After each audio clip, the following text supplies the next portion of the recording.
مسلم شریف کی حدیث ہے، نبی رحمت صلی اللہ علیہ وسلم نے سیدنا فاروق اعظم رضی اللہ تعالی عنہ سے کہا،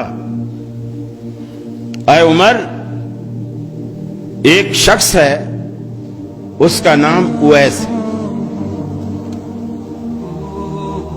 اور وہ قرنی ہے، اس کے کمر پر اس کی برس کا ایک داغ ہے، پہلے بڑا تھا، اب وہ تقریباً کم ہوتے ہوتے 1 درہم جتنا رہ گیا ہے، اب وہ موجود ہے، یعنی میرے وقت میں وہ موجود ہے،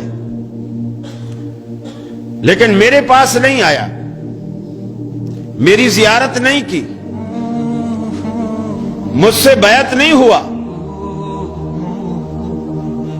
صرف اس وجہ سے اس کی ایک بوڑھی ماں ہے اور وہ دن رات اس کی خدمت میں لگا رہتا ہے، اور اس کی ماں کی خدمت کرنے والا اس کے سوا کوئی نہیں، تو اس نے ماں کی خدمت کی وجہ سے صحابیت کا رتبہ چھوڑ دیا ہے۔ اگر میرے پاس آتا، میری زیارت کرتا، چونکہ وہ صاحب ایمان ہے، مجھ سے ملاقات کرتا، صحابیت کا رتبہ پاتا، لیکن بوڑھی ماں کی وجہ سے اس نے صحابیت کا رتبہ چھوڑ دیا۔ عمر، لیکن اللہ نے صحابیت کے رتبے کو بھی کھونے کے باوجود اس ایک بوڑھی ماں کی خدمت کی وجہ سے اللہ نے اسے وہ کچھ دیا ہے کہ وہ اپنے منہ سے کچھ بھی نکال دے، عرش والا اسے فوراً پورا کر دیتا ہے۔ عمر کو بتایا کیوں؟ عمر، اگر تیری اس سے ملاقات ہو تو اپنے لیے دعا ضرور کروانا کہ اللہ اس کی دعا کو رد نہیں کرتا۔ حضرت عمر ڈھونڈتے رہے، رسول اللہ صلی اللہ علیہ وسلم دنیا سے چلے گئے، صدیق اکبر کی خلافت آئی، وہ بھی چلے گئے، حضرت عمر کی خلافت آئی۔ حضرت عمر کے دور میں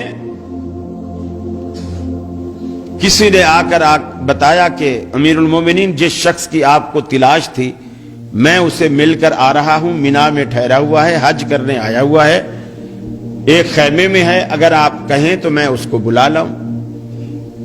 انہوں نے کہا نہیں، جس بندے کی اللہ کے ہاں اتنی او بھگت ہے کہ اس کی بات اللہ ٹالتا نہیں ہے، ہم اس کو اپنی دربار میں نہیں بلائیں گے، اس کے احترام میں خود اس کے پاس جائیں گے۔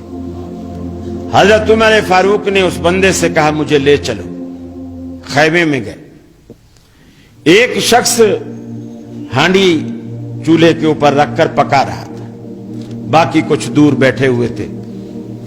آپ نے پوچھا، ایوکم اویس، ارے تم میں اویس کون ہے؟ وہ جو ہانڈی پکا رہا تھا اس نے کہا، میرا نام اویس ہے۔ فرمائیے۔ سیدنا فاروق اعظم نے اپنا تعارف کروایا اور کہا کہ میرے لیے دعا کرو۔ انہوں نے کہا، میں آپ کے لیے دعا کروں؟ آپ صحابی رسول، خلیفۃ المسلمین، امیر المومنین، میں آپ کے لیے میں دعا کروں؟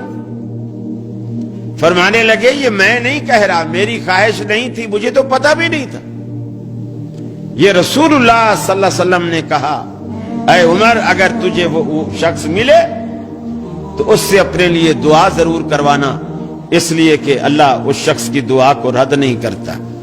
وہ اس نے عرض کی کہ پھر فرمائیے، میں کیا دعا کروں، کیا دعا کروں آپ کے لیے؟ اسلام آباد والوں، اگر ہم ہوتے نا، ہم کہتے کہ اس دفعہ میں نے 40,000 والے کئی بانڈ خریدے ہیں، تو بس یہ دعا کر دو کہ پہلا، دوسرا، تیسرا سارے انعام میرے ہی نکلے ہیں۔ لیکن آپ جانتے ہیں سیدنا فاروق اعظم نے کیا دعا کی؟